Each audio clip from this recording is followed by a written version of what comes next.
Hi guys, it's me, Kenyo Glenn! Nakapunta na ba ang lahat sa literal na dinudumog na parisan sa Balagtas, Bulacan?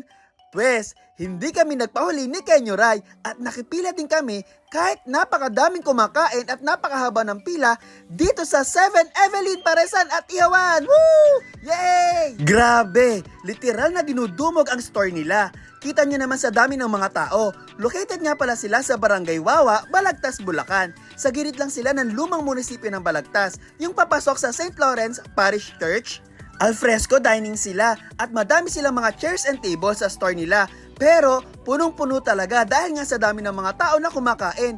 Yung chicken inasal nila, 120 pesos lang. Hungarian sausage, 120 pesos lang din. Yung liempo, 130 pesos.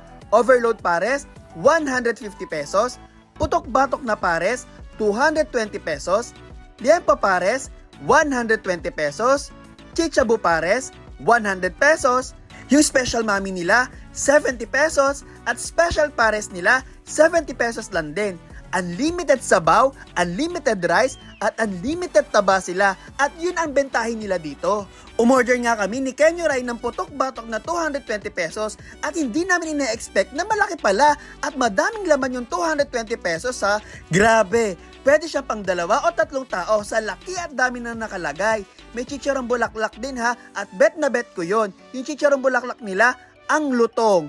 May madaming liempo din at may bone marrow pa rin. Tingnan nyo yung bone marrow oh. Diyos ko po, sulit na sulit yung 220 pesos namin. Open sila araw-araw simula 11 AM hanggang 12 midnight. Pero kapag ka Sunday, 8 AM sila nagbubukas hanggang 12 midnight ulit. Kaya naman pala dinudumog sila ng mga tao dito dahil sa mura ng tinda nila plus unlimited rice, unlimited sabaw at unlimited taba pa sila. So paano makakakain nyo? Till next time, bye-bye!